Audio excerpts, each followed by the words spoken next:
Avis vascular centre మన దేశంలోనే the best varicose vein hospital. ఎంతోమంది తారలు ఉంటారు. వారందరికీ ఒక ప్రత్యేక స్థానం ఎప్పుడూ ఉంటుంది.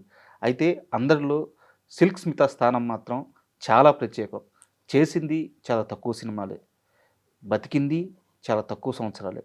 అయినా తెలుగు వారిపై ఆమె వేసిన ముద్ర ఎప్పటికీ చెరిగిపోదు. అయితే ఆమె అయితే ఆమె జీవితం అంతా చాలా ప్రశ్నలు ఉన్నాయి. స్టార్గా ఎదగాల్సిన తను మధ్యలోనే తిరిగి రాని లోకాలకు చేరిపోయింది. ఈ నేపథ్యంలో అసలు సిల్క్ స్మిత సినీ జీవితం ఎలా సాగింది, ఆ మరణం చుట్టూ ఉన్న మిస్టరీ ఏంటి, ఇలాంటి అన్ని విశేషాలను తెలుసుకోవడానికి మనతో పాటు రైటర్, డైరెక్టర్ జయకుమార్ గారు ఉన్నారు. ఆయన్ని అడిగి సిల్క్ స్మిత విశేషాలు తెలుసుకుందాం. హాయ్ సార్, నమస్తే. నమస్తే. సిల్క్ స్మిత ఈ పేరు అనగానే ఒక రకమైన ఉద్వేగం వస్తుంది సార్. అది ఏంటంటే ఎంతో గొప్ప స్టార్ అవ్వాల్సిన నటి, డ్యాన్సర్ అయ్యింది, హైట్స్ కూడా చేరుకుంది. అయితే ఎందుకో అర్ధాంతరంగా జీవితం ముగిసిపోయింది. సరే, అది ఎన్నో సంవత్సరాలుగా ఉన్న మిస్టరీ. అది కాసేపు పక్కన పెడితే సిల్క్ స్మిత గారితో మీకున్న ఒక ప్రత్యేక ప్రయాణం ఉంది. అది అంటే అందరితో ఉండే ప్రయాణం, ప్రత్యేక ప్రయాణం ఏం కాదు. ప్రత్యేక ప్రయాణం ఎందుకంటున్నానంటే ఆమె కెరీర్ స్టార్టింగ్లో తొలినాళ్లలో ఆమెని రిజెక్ట్ చేసిన మొదటి మనిషి మీరని మీ మీద కోపం అంటారు. ఈ సిల్క్ స్మిత గారి గురించి చెప్పటానికి ముందు ఒక చిన్న విషయం. నేను ఈవీవి సత్యనారాయణ గారి దగ్గర తాళి అనేటటువంటి ఒక మంచి సినిమా చేశాను. 100 days ఆడిందండి. శ్రీకాంత్ గారు హీరో. ఈవీవి సత్యనారాయణ గారు చేసేటటువంటి సినిమాలకి చాలా భిన్నమైన సినిమా అది తాళి అనేది. దానికి అసలు పూజ షాట్ తీసింది బిఎస్ఆర్ స్వామి గారు. ఆయన ఏమన్నారంటే తాళి అనేది చాలా పవర్ఫుల్ టైటిల్ అండి అని అన్నాడు. అలాగే ఆ కథ కూడా చాలా హెవీగా ఉంటుంది. అవును, చాలా పవర్ఫుల్ స్టోరీ. చాలా బాగా తీశాడు ఈవీవి సత్యనారాయణ గారు. సో ఈవీవి సత్యనారాయణ గారికి నాకు ఒక గ్యాప్ వస్తే ఈవి సత్యనారాయణ గారి దగ్గరికి వెళితే తాళి సినిమాకి కో డైరెక్టర్గా పెట్టుకున్నాడు ఆయన. పెట్టుకున్న తర్వాత అప్పుడు హైదరాబాద్లోనే ఉంటున్నాము. మెడ్రాస్ తీసుకెళ్లారు. అక్కడ పాపగ్రామ్ హోటల్లో ఒక సూట్లో ఉన్నాము. ఉండేటప్పుడు కో డైరెక్టర్కి జయకుమార్కి హీరోని తెచ్చి చూపించండి అని చెప్పాడు ఆయన. ఆ ప్రొడక్షన్ మేనేజర్ము హీరోయిన్ తీసుకొచ్చి నాకు చూపించాడు. హీరోయిన్ చూపించాడు. అది ఎవరు? రాశి. ఓకే, రాశి రాశిని చూశాను. వాళ్ళ ఫాదర్ కూడా వచ్చాడు. చూసిన తర్వాత సరే మీరు వెళ్ళండి, నేను మాట్లాడతాను ఈవీవి గారితో అన్నా. ఆడు వెళ్ళిన తర్వాత నేను ఈవీ గారి దగ్గరికి వెళ్ళా. చూసావా రాశి ఎలా ఉంది అని అన్నాడు. సార్, సబ్జెక్ట్ ఏమో తాళి, చాలా హెవీ డ్రామా, హీరోయిన్ చాలా డ్రామా మోయాలి. ఈ రాశి ఏమో చిన్నపిల్లలకు కనిపిస్తుంది, ఆ క్యారెక్టర్లో ఫిట్ ఇన్ అవుద్దా అని డౌట్గా ఉందండి నాకు అని అన్నా. అలాగా అని అన్నాడు. అని అప్పుడు వేరే షూటింగ్ కూడా జరుగుతూ ఉంది.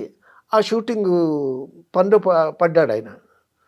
తర్వాత కొద్ది రోజులకి రాసి అక్కర్లేదు అని అన్నాడు ఈవీవి గారు అనేటట్టు విషయం నాకు తెలిసింది. ఓకే.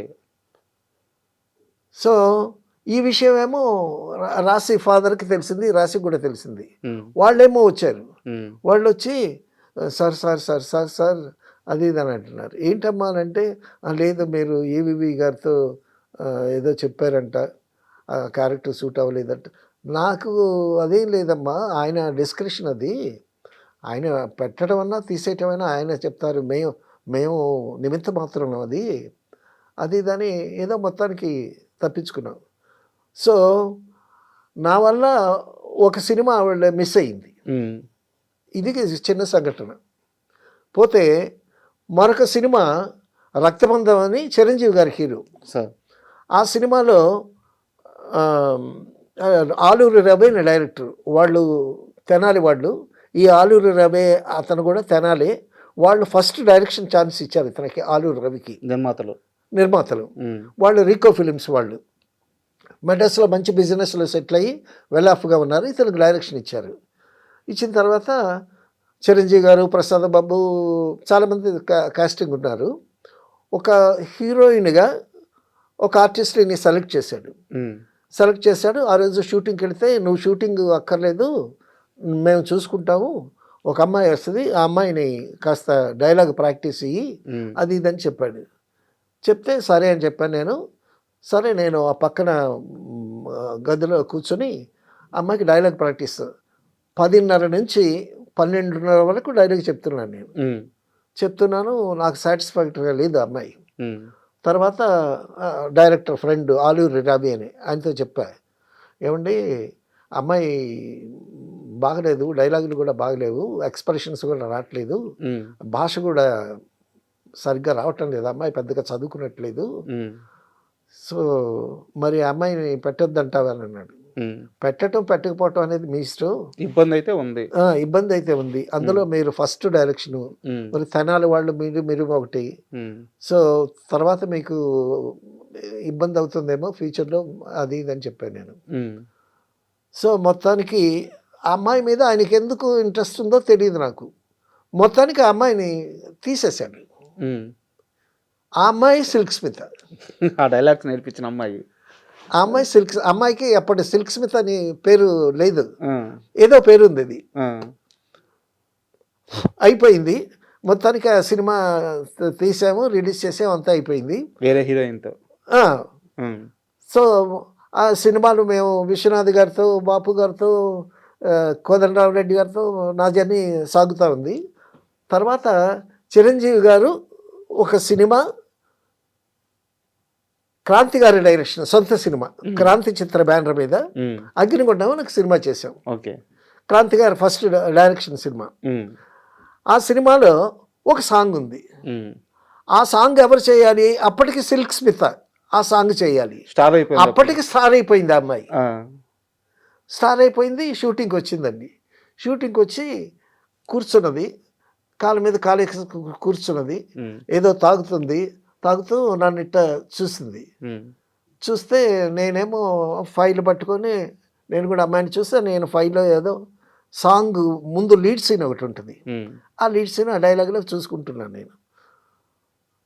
తర్వాత మళ్ళీ అటు చూస్తే మళ్ళీ నన్నే స్టేజ్ చేస్తూ ఉంది. అలాగే 2-3 సార్లు చూసింది. నన్ను చూసి ఇలా ఉంది అనేసరికి నేను తలకాయ పక్కన తిప్పుకొని మళ్ళీ ఫైల్లో దృష్టి పెట్టా. మళ్ళీ చూసరికి ఇలా ఉంది. నేను వెళ్ళకపోయేసరికి అసిస్టెంట్ చేత కబురు పెట్టింది. సరే మరి అమ్మాయి స్టారు, మరి వెళ్ళాలి, సాంగ్ ముందు లీడ్ సీను, ఆ సీన్ ఏమిటో డైలాగులు ఏమిటో చెప్పాలి ఆవిడకి. సరే వెళ్ళాను. అమ్మా ఏమిటమ్మా అంటే నన్ను చూసి, మనం ఎక్కడో కలిసినట్టున్నామే అని రాగం తీసింది. కలిసే ఉంటామమ్మా, మరి ఫీల్డ్లో ఉండేటప్పుడు ఎక్కడో కలుస్తాం కదా, ఎక్కడ కలిసాము అని అంది. అనంటే ఏదో సినిమాలో కలిసామని. గుర్తులేదా మీకు అని అంది.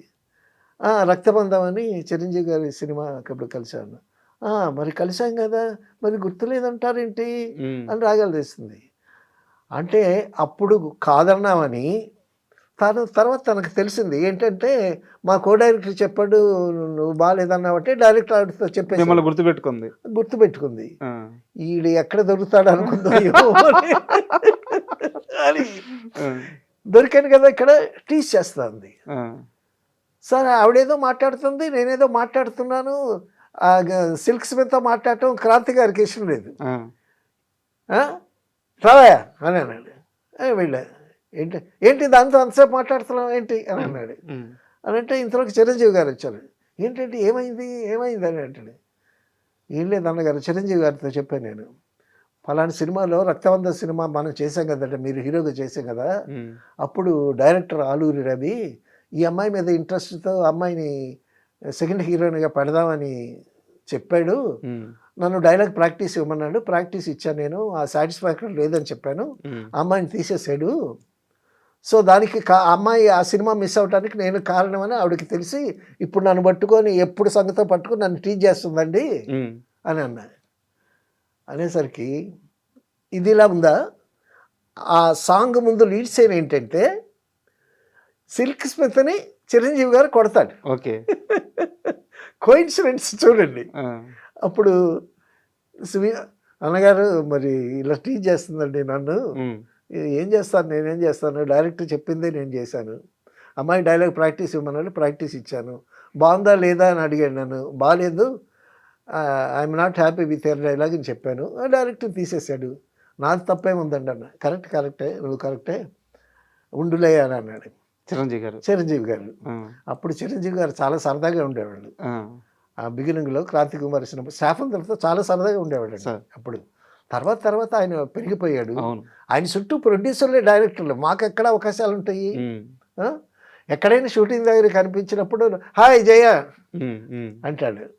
ఆ పలకరింపులు, ఆ చిలకరింపులు అవన్నీ అలాగే ఉన్నాయి. అలాగే ఉన్నాయి. సూపర్. ఇప్పుడు కూడా కనిపించిన ఒక్కోసారి హాయ్ జయ అంటాడు, ఉమ్, హాయ్ కుమార్ అని అంటాడు. గర్ల్ ఫ్రెండ్ని పిలిచాడు ఇట్లా హాయ్ జయ అంటాడు. ఆ, అలా సరదాగా ఉండేవాడు ఆయన. ఉమ్, సరే నేను చూసుకుంటానులే అన్నాడు. ఉమ్, సరే క్రాంతి గారు కూడా నవ్వారు.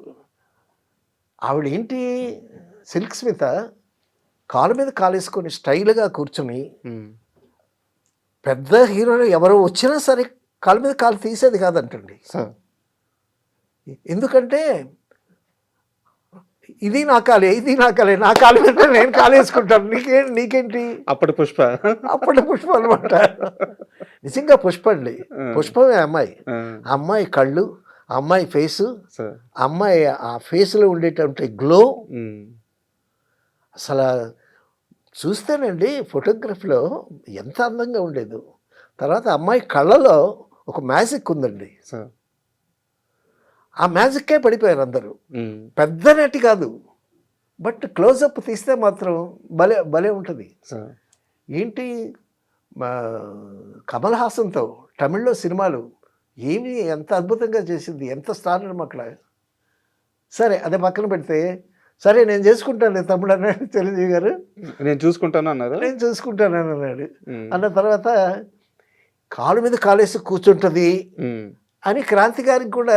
ఉమ్, క్రాంతి గారు చాలా అద్భుతమైన ప్రొడ్యూసరు, లెజెండరీ డైరెక్టర్. బ్రహ్మాండమైన డైరెక్టరు. ఉమ్, ఎంత అద్భుతమైనటువంటి సీతారామయ్య గారి మనవరాలు అనేటువంటి గొప్ప సినిమా, హీరో హీరోయిన్ డ్యూట్ లేకుండా సినిమా తీసి 100 days ఆడించాడు. అవునవును. అవును.